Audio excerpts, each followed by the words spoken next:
ஆமென். கைகளை உயர்த்தி ஹalleluya. சங்கீதம் 46:10 நீங்கள் அமர்ந்திருந்து நானே தேவன் என்று அறிந்து கொள்ளுங்கள். ஜாதிகளுக்குள்ளே உயர்ந்திருப்பேன், பூமியிலே கைகளை உயர்த்தி ஹalleluya. நான் அமர்ந்திருக்கணும். எதுக்கு அமர்ந்திருக்கணும் தெரியுமா? அவர் உயர, அவர் உயர. இந்த அமர்ந்திருக்கிறது யார் அமர்ந்திருப்பார் தெரியுமா? ஒன்று, கற்றுக்கொள்ள விரும்புகிறவர்கள், கற்றுக்கொள்ள விரும்புகிறவர்கள். மரியாளை பாத்தீங்களா? கிச்சன்ல வேலை பண்ணிட்டு இருக்கிறாங்க. யாரு? மார்த்தாளும் மரியாளும். இயேசுவை கூப்பிட போனது யாரு? மார்த்தாள். அந்த கூப்பிட போகும்போது மரியாள் என்ன பண்ணிட்டு இருக்கிறாங்க? கிச்சன்ல வேலை பார்த்துட்டு இருக்கிறாங்க. நான் அந்த பேசேஜை அப்படியே எக்ஸ்பிளைன் பண்றேன். நீங்க வீட்டில் போய் வேர்டு பை வேர்டா பார்த்தீங்கன்னா தெரியும். ஏன்னா மரியாதை குறித்து மார்த்தாளுடைய கம்ப்ளைண்ட், அவ என்ன விட்டுட்டு வர. அப்ப அது வரை என்ன பண்ணிட்டு இருக்கிறா? அப்போ ஆல்ரெடி மரியாள் மார்த்தாள் விட்ட கேப்பை ஃபில் பண்ணாங்க. ஆமே, அது தெரியாது. மரியாள் மார்த்தாள் போய் இயேசுவை கூட்டிட்டு இயேசு உள்ள வந்ததும் கையில் அப்படியே பாத்திரம் கழுவிட்டு, யார்? இயேசு. டமார்னு ஒரு சவுண்டு. நேரா போய் பொசுக்குன்னு உட்காந்தாச்சு. ஆமே, மார்த்தாள் கூட்டிருப்பா. பரவாயில்ல, 2 பேர் எழுப்பிட்டாங்க. எலும்பு எலும்பு. அவன் எப்படி அமர்ந்து இருக்கிறான்? மரியாளை பத்தி கம்ப்ளைண்ட் வருது. யார்கிட்ட வருது தெரியுமா? இயேசுட்ட வருது. மரியாளை பத்தி கம்ப்ளைண்ட் வரும்போது இயேசு உடனே, எலும்பு எவ்வளவு நேரம் நீயும் அப்படி இல்ல இல்ல. கம்ப்ளைண்ட் வந்ததும், இங்க பாருமா, தேவையானது தேவையானது ஒன்று. இது ஒண்ணும் போதும், இது ஒண்ணும் போதும். என கேட்கிற சபையை நீ ஜெயிக்கிறதற்கு அப்பா பாதத்துல இது ஒண்ணும் போதும்.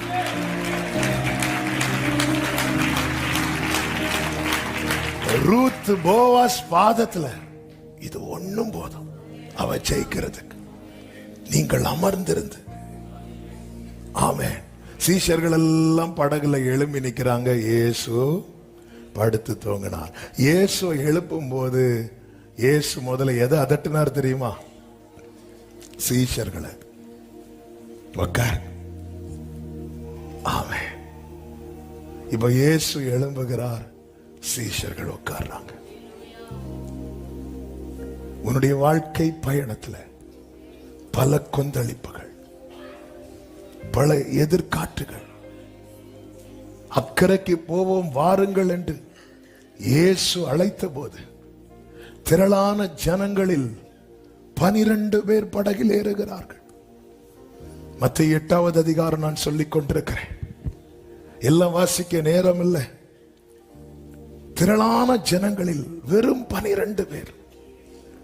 நன்றாய் புரிந்து கொள்ளுங்கள். அற்புதத்துக்காக வருகிற கூட்டத்தில் ஒரு ஆளா நம்ம இருக்கக்கூடாது. நம்மை தேவன் அழைத்தது ஒரு அற்புதத்தை செஞ்சு விடுவதற்கல்ல, அக்கறைக்கு கொண்டு போய்.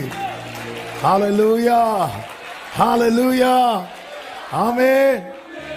அக்கறைக்கு யாத்திரை செய்யும் சீயோன் சஞ்சாரி, ஓளங்கள் கண்டு நீ பயப்படேண்டா. அக்கறைக்கு யாத்திரை செய்யும் சீயோன் சஞ்சாரி, ஓளங்கள் கண்டு நீ பயப்படேண்டா. காற்றினையும் காற்றினையும் கடலினையும் காற்றினையோ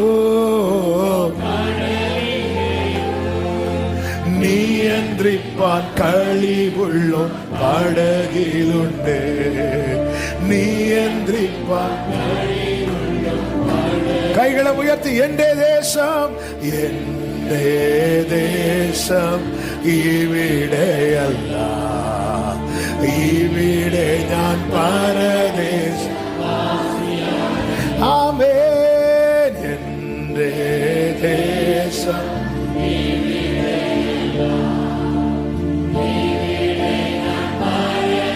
ராமா கலா தந்தரா அக்கறையான் என்றே அக்கறையா என்றே சாஸ்வத நாடு அக்கறையா അവിടെ നീക്കൊരുക്കുന്ന ഭവന വീട് അവിടെ கர்த்தர் ஆயத்தப்படுத்தி ஆமென். தேவையானது ஒன்றே, நீ அமர்ந்திரு. காரணம், அவரை அறிகிற அறிவுதான் நித்திய ஜீவன். நம்ம எல்லாம் உட்கார்ந்து இருக்கிறோம். இந்த கூட்டத்தில் வாஞ்சியா இருக்கிறவங்க உண்டு, வந்துட்டோமேன்னு இருக்கிறவங்க உண்டு, ஒரு டீ குடிக்க போலான்னு ஆசை உண்டு, எழும்பி போனா சேர் போயிருமேன்னு உட்கார்றவங்களும் உண்டு. சரி, வீட்டில் ஒழுங்க தூக்கம் வரல, ஏசிலையாவது உட்காந்து, அப்படியும் உண்டு. பல தரப்புப்பட்ட மக்கள். ஆனா ஆண்டவர் சொல்லுகிறார், முட்களுக்குள்ளே லீலி புஷ்பம் இருக்கிறது போல. அதன் அர்த்தம் என்ன? எருசலேம் குமார் நிறைய பேர் இருக்கிறாங்கப்பா, ஆனா ஒரே ஒருத்தி வாஞ்சையாய் உட்கார். அதனுடைய ரிசல்ட் என்ன தெரியுமா? அடுத்த வசனம், 4வது வசனம், என்னை விருந்து சாலைக்கு அழைத்துக் கொண்டு. எஸ், இதான் ரிசல்ட். அவர் என்னை அழைத்துக் கொண்டு போனார். என் மேல் பறந்த அவருடைய கொடி தேசமே. ஜெயிச்சிட்டால. என்னம்மா செஞ்ச நீ? நான் வாஞ்சையா உட்கார்ந்து. இந்த வாஞ்ச குறையுதுன்னா, எருசலேம் குமாரத்திகளை எல்லாம் கூட்டிட்டு போகிறதற்கு அவர் சாலமோன் அல்ல, அவர் மணவாளன், பரிசுத்தம் உள்ளவர். பார்க்கிறவங்களை எல்லாம் கூட்டிட்டு அவர் சாலமோனிலும் பெரியவர். ஒருபோதும் அவர் முட்கள் பரலோகத்துக்கு போகாது. லீலி புஷ்பத்தை அவர், முட்களின் நடுவே லீலி புஷ்பம் இருப்பது போல. இதை குறித்து பல முறை சொல்லி இருக்கிறேன். ஏன் ஆண்டவரே உங்களுக்கு ஃபேவரேட்ட எதுக்குள்ள வச்சிருக்கிறார்? முட்களுக்குள்ள. இந்த லீலி புஷ்பத்தினுடைய மேன்மை வெளியே தெரியணும்னா அது மேல எது படணும் தெரியுமா? முள்ளு படணும்.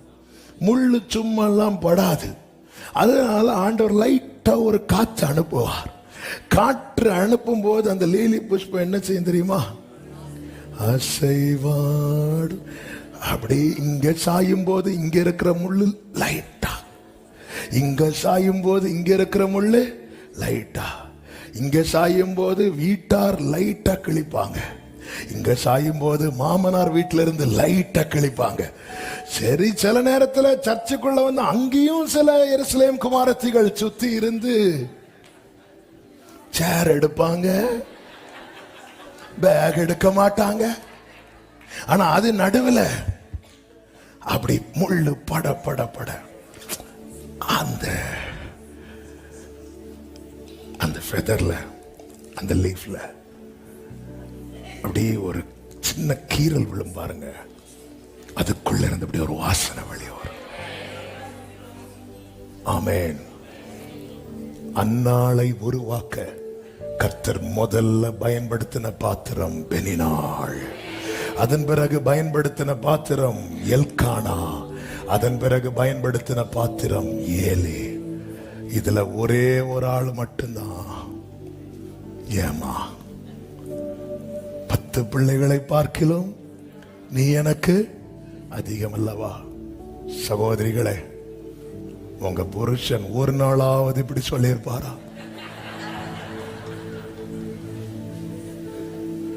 இன்னைக்கு போய் புதுசா ட்ரை பண்ணாதீங்க.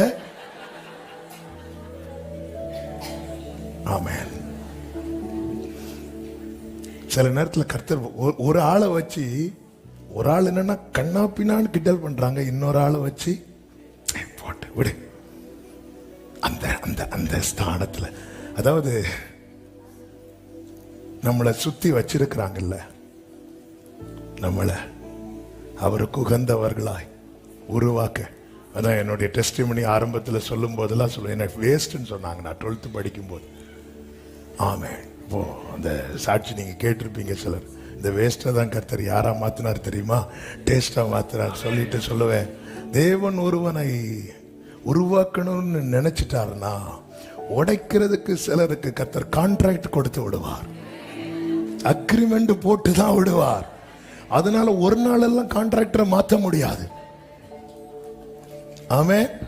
உங்களை யாராவது உடைக்கிறாங்கன்னா பார்த்துடுங்க, ஆண்டவரே இந்த கான்ட்ராக்டர்கிட்ட கொடுத்துருக்கீங்க, இவருக்கு சுத்தியலை தவிர வேற ஒண்ணு எடுக்க தெரியாது. ஆனா அது நடுவில் சில எல்கானாவை வச்சு போட்டு விடு. ஆமே. கர்த்தர் எவ்வளவு நல்லவர். உடைத்து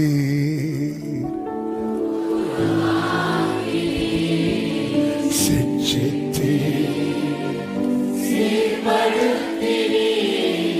புடமிட்டு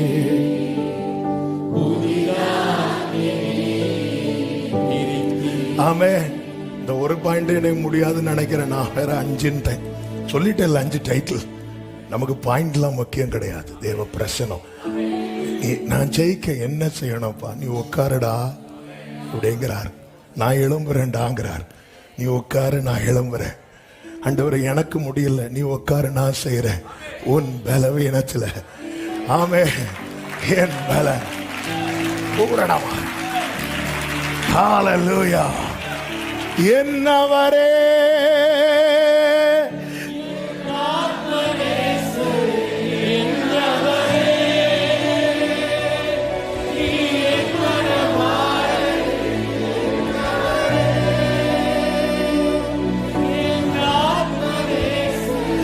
என்னவரே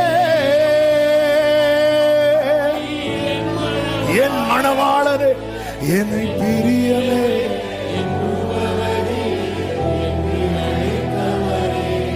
அமர்ந்திருங்கள், அமர்ந்திருங்கள்.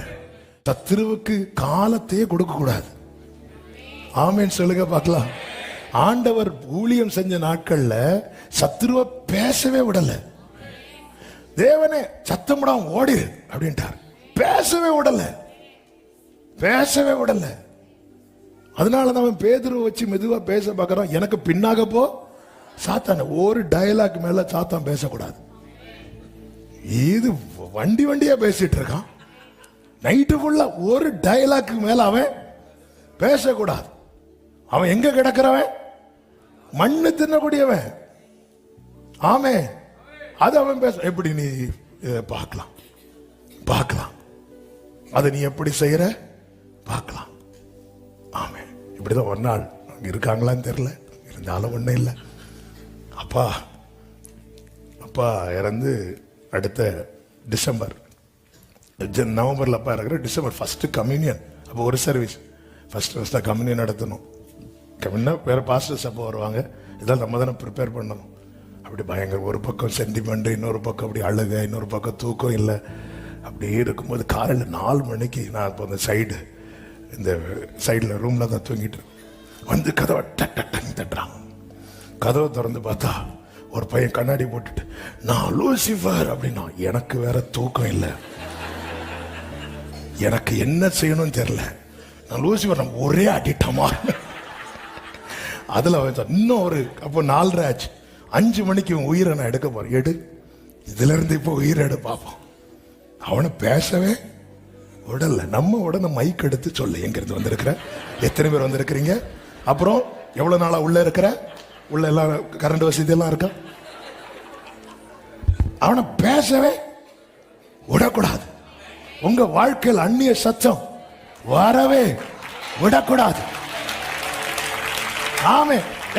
அவ்வளவுதான். இது தரையில கிடக்கிற பாம்பு இப்படி வந்துட்டு ஏவாள்கிட்ட அவ்வளவுதான். அக்கா சொல்லுங்க, இதெல்லாம் புசிக்க கூடாதுன்னு சொன்னாரா? என்ன சாத்தான் பேசுவான், பேசுவான். நேரா பாத்தீங்களா, ஆண்டவர் பாத்தீங்களா, 1 2 3 ஓடு, அவ்வளவுதான். ஆமே. நீர் தேவனுடைய குமாரனை ஆனால் இந்த கல்லுகளை அப்பங்கள் ஆகும்படி இதுக்கு உத்தரவு கொடும். ஆமே. நான் அவருடைய பிள்ளைங்கிறத ப்ரூவ் பண்ண இனி எனக்கு ஒரு அற்புதம் நடக்க வேண்டிய அவசியம் இல்லை. நான் பட்டினியா இருந்தாலும் நான் அவர் பிள்ளைதான். அதை ப்ரூவ் பண்ண வேண்டிய அவசியம். ஆமென். ஜாக்கிரதையா இருங்க. நம்ம வாழ்க்கையில கொஞ்சம் எந்த இடத்துல அசதி வருதோ அந்த இடத்தை தான் அவன் பார்ப்பான். கர்த்தருக்கு மகிமை. அந்நிய சத்தங்கள் நமக்குள்ள இருந்து வருங்க. பேதருக்குள்ள இருந்து வந்து இல்ல, நம்ம எல்லாம் ஏமாத்துறோம். கொஞ்சம் மாம்சிகத்துக்கு இடம் கொடுத்தாலே நமக்குள்ள இருந்து உண்மையே சொல்லு, நீ ஜெபம் பண்ண அவர் கேட்பாரா அப்படின்னு ஒரு எண்ணம் வந்தாலே போதும்ல. நம்முடைய பெயர்ல ரொம்ப டிஸ்டர்பன்ஸ் வந்துடும்ல, ரொம்ப ஆட்டம் கண்டுருவோம்ல. இத்தனை வருஷம் தாண்டிட்டு இனி உனக்கு கிடைக்குமா? அந்நிய சத்தம் இல்ல, அசதி. அந்த அந்நிய சத்தம் எனக்குள்ள கேட்கவே கூட. இயேசுவின் நாமத்தில் ஆமென். கடிந்து அப்புறப்படுத்துங்கள். நீ பிள்ளைங்கிற அதிகாரம் இதுக்கு மேல எல்லா வரங்களை விட மேலானது நீ அவருடைய பிள்ளை என்கிற அதிகாரம். ஆமென். ஹல்லேலூயா. கர்த்தருக்கு மகிமை உண்டாவதாக. ஆமென் சொல்லுங்க பார்க்கலாம். நம்முடைய வாழ்க்கையில் இப்படி அந்நிய சத்தங்கள் கேட்கவே கூடாது. இயேசுவின் நாமத்தில் இயேசு அப்படித்தானே கடிந்து கொண்டார். அப்பாலே போ சாத்தான். அவருடைய கர்த்தத்துவம் அவருடைய தோல்ல இருக்கனால அவர் டைரக்டா அடிச்சிட்டாரு. ஏன்னா ஐ ஏம்ங்கிற வார்த்தைக்கு சொந்தக்காரர். நமக்கு அப்படி கிடையாது. நமக்கு ஹல்லேலூயா. அத பத்மவல்லியார் ஆண்டி சொல்லுவாங்கல்ல, நாம நம்மள சொல்லும் போதே அவரை சொல்லிட்டு தான் சொல்லுவோம். I am John Sam. First யார் இருக்கிறா? ஐ எம் யாரு? கர்த்தர். அவரை சொல்லிட்டு தான் சொல்றோம். அதனால அவரை சொல்லி இயேசுவின் நாமத்தில் ஹல்லேலூயா. வெள்ளம் போல சாத்தான் வந்தாலும் தூய ஆவியாலே. ஆமென் ஆமென். இதை சொல்லும் போதுதான் ஒரு தேவ மனிதர்கிட்ட வந்து ஒரு பிசாசு பிடிச்ச ஒரு நபரை கொண்டு வந்தாங்களாம். அவர் வந்து இயேசு நாமத்தில் போ, அது போகல. சரி நான் போறேன் அப்படி சொல்லிட்டு இப்படி போறாரு. அப்படி போகும்போது ஒருத்தங்க வந்து கேட்கறாங்க, ஏங்க அதை நீங்க துரத்துல? இங்க பாரு, அதுக்கெல்லாம் ஒரு வார்த்தை தான், நான் சொல்லிட்டேன், இனி அது போகலைன்னா பிரச்சனை அவர் பார்த்துப்பார். அவ்வளவுதான். சிலது வந்து போகாது. நான் சொல்லிட்டேன், நான் கமாண்ட் கொடுத்துட்டேன், இனி அது போனா அதுக்கு நல்லது. நான் சொல்லிட்டேன். எனக்கு அதுக்கு கூட டைம் ஸ்பெண்ட் பண்றதுக்கெல்லாம் எனக்கு வேற ஊழியம் இருக்கு, 1000 வேலை இருக்கு. கடைசியில் என்ன நடந்தது தெரியுமா? மீட்டிங் எல்லாம் முடிச்சு, எல்லா மீட்டிங் முடிச்சு அவர் கார்ல ஏற போறாராம். இது நேரா வந்து நிக்குது. திருப்பி நம்ம இருந்தா 2 கூத்து கொடுத்துருப்போம். அது சொல்லுது, நீ ஒரு வாட்டி கூட சொல்லணும். இங்க பாரு, உனக்கெல்லாம் ஒரே வார்த்தை தான், ஒழுங்க இல்ல நீ ஒரு வாட்டி கூட சொல்லு, நான் போறேன். நீ அப்படி போண்டா இரு. ஏன்னா தெரியும் வேர்டு வந்துட்டு. பிரியமான கர்த்தருடைய பிள்ளைகளே, நீங்க சொல்லி சத்துரு இன்னும் துணிஞ்சிட்டு இருக்கிறானா புரிந்து கொள்ளுங்கள். அவருடைய கை வல்லமை அவன் பார்க்க போறான்.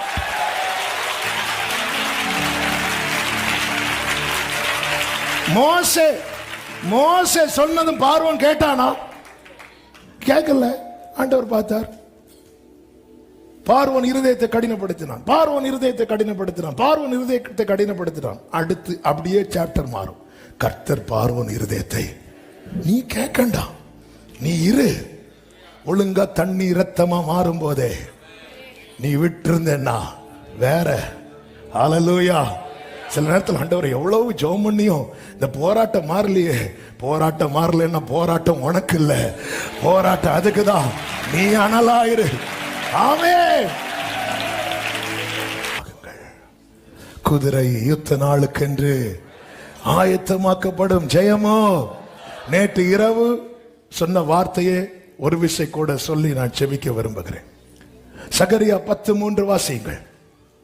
மேய்ப்பருக்கு விரோதமாய் என் கோபம் உண்டது, கடாக்களை தண்டித்தேன். அடுத்த வார்த்தை, சேனைகளின் கர்த்தர் யூதா வம்சத்தாராகிய தமது மந்தையை விசாரித்து அவர்களை யுத்தத்திலே சிறந்த குதிரையாக நிறுத்துவார். கைகளை உயர்த்தி ஆமென் சொல்லுங்க பார்க்கலாம்.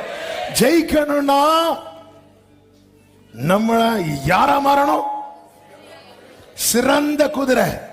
யுத்தத்திலே சிறந்த குதிரை.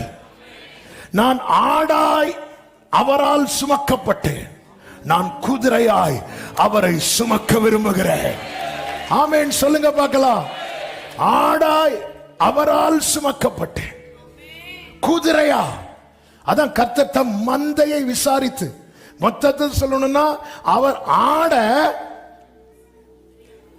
குதிரையா மாத்துறாரு. ஹல்லேலூயா. ஏங்க சிங்கம் ஆடா வந்து ஆட, புரியுதா நான் சொல்றது? ஆமென். சிங்கம் ஆடா வந்து ஆட குதிரையா மாத்தி, இந்த குதிரைக்கு மேல இருந்து அந்த சிங்கம் ஜெயிச்சு, ஆமென் ஆமென், இந்த யூத ராஜ சிங்கத்தின் பிள்ளைங்க. இந்த குதிரையை குறித்து ஆமென் நேற்று சொன்னோம். ஆடுக்கும் குதிரைக்கும் அது ஏணி வச்சா எட்டாது. யுத்தத்துக்கெல்லாம் ஆடை கொண்டு போக முடியுமா? கொண்டு போகலாம், யுத்தம் முடிச்சிட்டு. ஆமென். யுத்தத்துக்கு குதிரை கர்த்தர் உருவாக்குறார். அதான் தம் மந்தையை விசாரித்து வந்து விசிட் பண்றார். ஆமென். ஹல்லேலூயா. அந்த ப்ராசஸ் கொஞ்சம் வலிக்கும். ஏன்னா ஆடு சைஸ் சின்னது, குதிரை சைஸ். அதை கொஞ்சம் பிராக்டிக்கலா பிடிச்சு இழுத்தாலே, பெருசாகணும்னு என்ன செய்யணும்? பிடிச்சு இழுக்கணும். சின்னதாக என்ன செய்யணும்? அவர் சின்னதாகி வந்தார், சின்னவனை அவர் பெருசாகிறார். ஹல்லேலூயா ஹல்லேலூயா. கர்த்தரால் ஏற்படுத்தப்பட்ட சிறந்த குதிரை. இந்த குதிரையை குறித்து கர்த்தர் யோபு கிட்ட பேசுவார் பாருங்க. யோபுவின் புஸ்தகம் 39வது அதிகாரம் அதனுடைய 19 முதல் நீங்க வாசிங்களா? குதிரைக்கு நீ வீரியத்தை கொடுத்தாய். குதிரைக்கு நீ வீரியத்தை கொடுத்தாய். அதன் அர்த்தம் என்ன? அந்த வீரியத்தை கொடுத்ததுன்னா அடுத்த வார்த்தை, அதன் தொண்டையில் குமுறலை வைத்தாய். அந்த குதிரை கணைக்கிற சத்தம் கேட்டாலே, பார்வோன் ரதத்துல குதிரையை பூட்டி வரும்போது அந்த குதிரை கணைக்கிற சத்தத்தை கேட்டோன்னு இங்க எல்லாருக்கும் பல சத்தங்கள் வந்தது. அது கணைக்கிற குமுறல், அது தொண்டையில குமுறலை வைத்தாயோ, ஒரு வெட்டுக்கிளியை மிரட்டுகிறது போல. இந்த குதிரைய வெட்டுக்கிளியை மிரட்டுறது மாதிரி மிரட்ட முடியாது. நீ ஆடா இருந்தா மிரட்டுவான். நீ யுத்தத்துல உன்னை சிறந்த குதிரையா நிக்க வைக்கிறார். ஒரு வெட்டுக்கிளியை மிரட்டுகிறது போல. அதனாலதான் ஆண்டவர் சொன்னார், நீ காலாட்களோடு ஓடும் போது சோர்ந்து போவாயானால் ஒன்ன நான் வேற லெவல்ல வச்சிருக்கிறேன். ஆமென். அடுத்த வார்த்தை 21 வாசிங்க. அது தரையிலே தாளடித்து தன் பலத்தில் கழித்து ஆயுதங்களை, ஒருத்தன் ஆயுதத்தை தரிச்சிட்டு நிக்கிறானா இது ஒளித்து ஓடாது. பொதுவாகவே பாருங்க, யானைய கூட அல்லது எந்த மிருகங்களாகட்டும், இந்த கன் சவுண்டு, ஃபயர், புகை இதெல்லாம் பார்த்தா என்ன ஆயிரும் தெரியுமா? ஓடும். ஆனா யுத்தத்துக்கு நிறுத்தப்பட்ட குதிரை ஒருத்தன் ஆயுதத்தை பிடிச்சு நிக்கும் போது அது எதிராதான் ஓடும். 22வது வசனம், அது கலங்காமலும் பட்டயத்துக்கு பின்வாங்காமலும் இருந்து. அடுத்த வார்த்தை தான் சூப்பர்.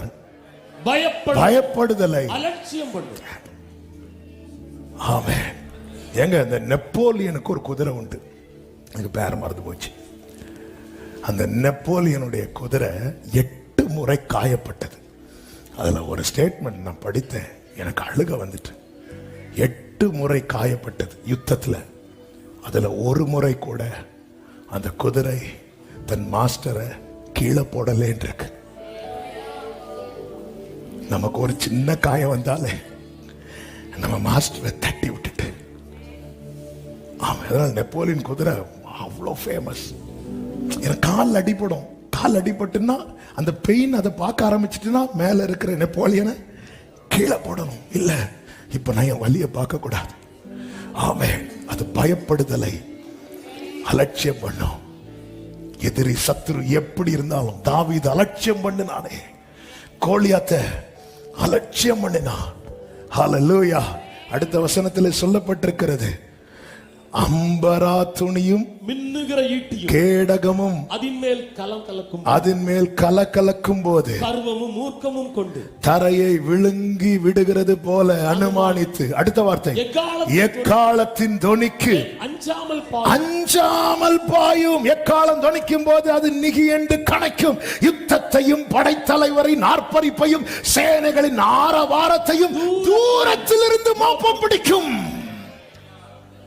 தூரத்திலிருந்து ஆட்டுக்கு பாம்பு பக்கத்துல கடந்தா கூட தெரியாது. அதனால மேய்ப்பன் என்ன பண்ணுவார்னா ஆட்டின் மேல ஒரு வாசனை கலந்த ஒரு தைலத்தை பூசுவார். அதுதான் தாவீது சொல்லுகிறார், என் சத்துருக்களுக்கு முன்பாக பந்தியை ஆயத்தப்படுத்தி என் தலையை. ஆடை மேய விடும்போது புற்கள் கடையில பாம்பு கிடக்கும்.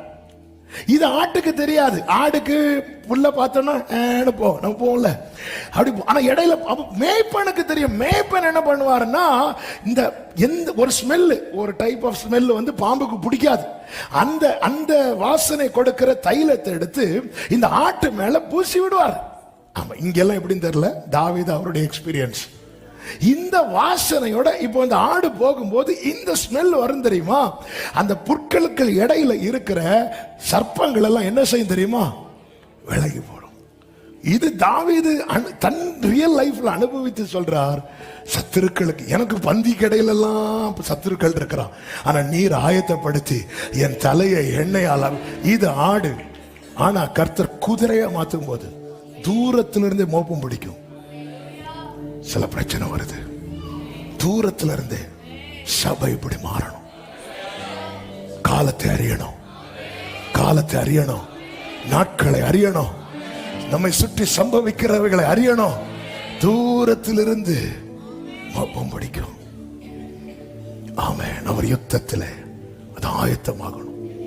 டெய்லி அப்பா என்ன நீங்க தான் தூக்கிட்டு வந்தீங்க. சில காரியம் நமக்கு அறியாது. மோப்பம் பிடிக்கலன்னா யோனாவை மாதிரி கப்பலின் அடித்தட்டில் படுத்து தூங்கிட்டு இருப்போம். மேல என்னெல்லாம் நடக்கு தெரியுமா? ஜப நடக்கு. அதுக்கடையில பார்த்தா நம்ம ஆளு தூக்கம். தூங்குறவன் அப்படியே தூக்கியே போட்டாங்க. தூரத்துல சில பிரச்சனைகள் வந்ததுக்கு அப்புறம் மோப்பம் பிடிக்கணும். அதுக்கு நான் என்ன செய்யணும்? ஆயத்தமாகணும். கர்த்தர் உருவாக்குவார், கர்த்தர் உருவாக்குவார்.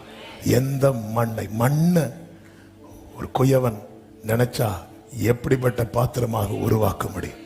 அது போலதான் தமது மந்தையாகிய யோதாவை கர்த்தர் விசாரித்து யுத்தத்தில். ஏன் ஆண்டவர் இன்னும் செய்ய இல்லை? ஆண்டவர் சொல்றார், உன் வீட்டுல நான் தெரிந்தெடுத்த குதிரை நீதான்.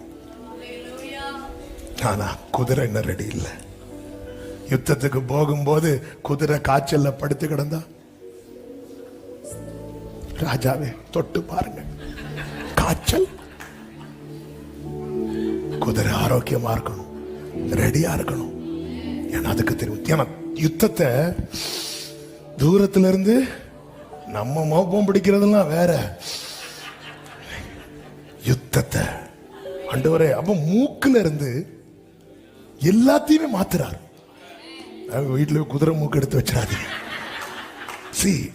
நம்ம டேஸ்ட் மாறுது, எல்லாம் மாறுது. அந்த குதிரை பயப்படுற ஒரே ஆள் யார் தெரியுமா? அதன் மேல் பயணிக்கிற ராஜா. நீ கர்த்தருக்கு பயப்படுகிறவனா இருந்தா, எதிராளி எத்தனை ஆயுதங்களை பிடித்திருந்தாலும் நீ பின்வாங்க மாட்ட, நீ முன்னோக்கி செல்வ. எல்லாரும் அப்படி எழுந்து நிற்கலாமா? Thank you, Holy Spirit. A major.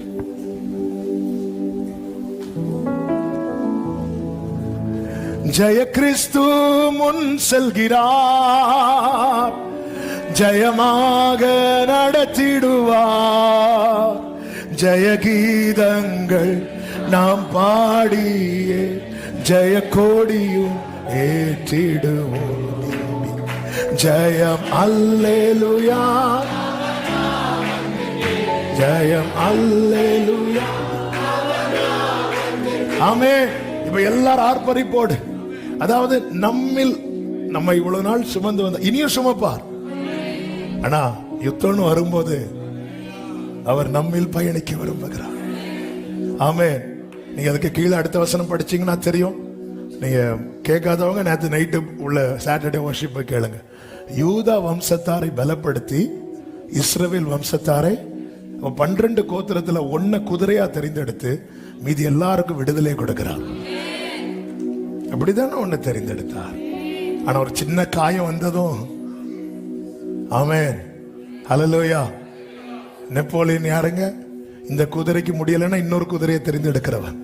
இன்னொரு குதிரையை தெரிந்தெடுக்க போகிற நெப்போலியனை சுமக்கிற குதிரையை 8 முறை அடிபட்ட பிறகும் தன் மாஸ்டரை நான் கீழே விட்டுறக்கூடாது அப்படின்னு இருக்கும்போது, ஆமென், ஹல்லேலூயா.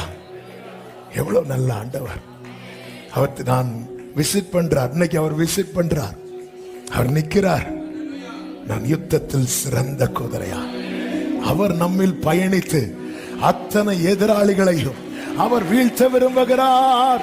சேனையதிபன் நம் கர்த்தருக்கே செலுத்துவோம் மகிமைகள். எல்லாரும் கைகளை தட்டி சேனையதிபன் நம் கர்த்தருக்கே. எல்லாரும் கைகளை தட்டி ஆமே. அற்புதமே தம் அந்தனக்கு அதை அறிந்து ஆக மகிழ்வோம். ஜெய கிறிஸ்து, ஜெய கிறிஸ்து முன் செல்கிறார். ஜெயமாக நடத்திடுவார். அப்படி சபையே ரிமமலரோ ரோரே ஜெய கீதங்கள் நாம் பாடியே ஜெய கொடியும் சத்தமாய் சொல்லுவோம். ஜெயம் அல்லேலூயா, ஜெயம் அல்லேலூயா. தாய் மறந்தாலும் நான் மறவே தீர்த்த சோராய் விட்டு விடே. தாய் மறந்தாலும் ஓஹோ என்றுரை தன்மை தேற்றுகிறார். என்னும் வாக்கு மாறிடாரே என்று ஆர்ப்பரி சமய கைகளை தட்டி ஜெய கிறிஸ்து முன் செல்கிறார். ஜெயமாக நடத்திடுவார். ஜெய கிறிஸ்து முன் செல்கிறார். ஆமென். ஜெய கீதங்கள் நாம் பாடியே ஜெய கொடியோ. ஆர்ப்பரி சபையே ஜெயம் அல்லேலூயா, ஜெயம் அல்லேலூயா. சத்ருவின் கோட்டை, சத்ருவின் கோட்டை தகர்ந்தொழிய சத்தியம் நித்தியம் நிலைத்தோங்க. சத்ருவின் கோட்டை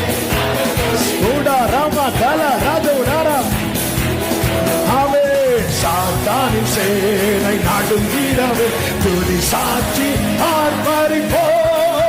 துதி சாட்சி ஜெய கிறிஸ்து முன் செல்கிறார். ஜெயமாக நடத்திடுவார். ஜெய கிறிஸ்து. ஆமென், ஆமென். ஜெய கீதங்கள் நாம் பாடிய ஜெய கொடியோ. தலைக்கு மேல கையை தட்டி ஜெயம் அல்லேலூயா.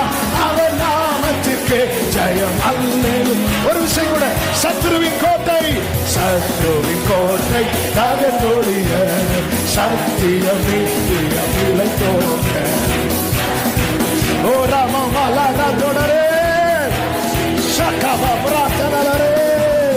சாத்தானின் சேனை நடுங்கிடவே துதி சாட்சி ஆர்ப்பரிப்போம்.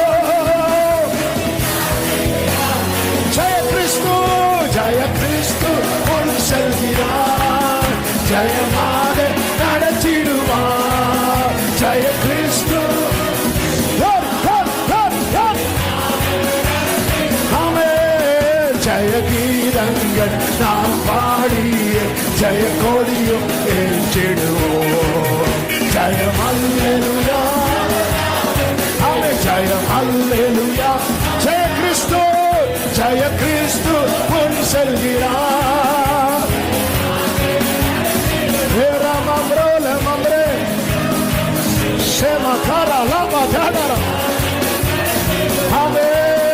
ஜெய கீதங்கள் நாம் பாடியே ஜெய கொடியும் ஏற்றிடுவோம்.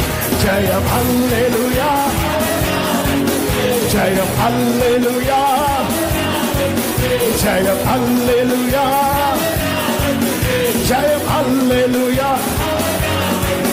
ஜெயம் அல்லேலூயா, ஜெயம் அல்லேலூயா, ஜெயம் அல்லேலூயா, ஜெயம் அல்லேலூயா. நல்ல கைகளை தட்டி ஆர்ப்பரிப்போடு, ஆர்ப்பரிப்போடு.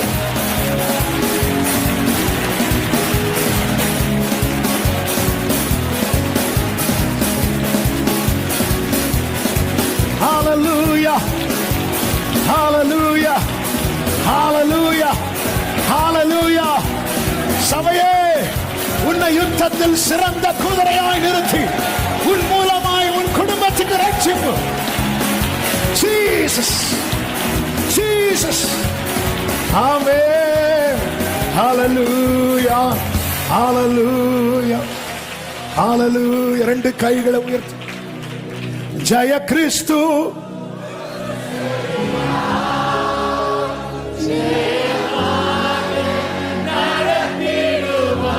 ஜெய கிறிஸ்து, ஜெய ஆமென். ஜெயமாக ஜெய கீதங்கள், ஜெய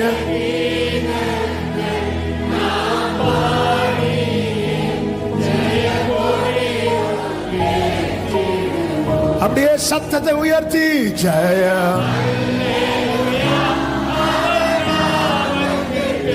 ஜெயம் அல்லேலூயா, ஓ ஜெயம் அல்லேலூயா, ஆமென். ஜெயம் அல்லேலூயா, இயேசு நாமத்திற்கே. பரிசுத்த பிதாவே, நல்ல தகப்பனே, நன்றி நிறைந்த இருதயத்தோடு துதிக்கிறோம். எங்களை ஜெயிக்க வைக்கிறவர் நீர், எங்களுக்கு எல்லாமே நீங்கப்பா.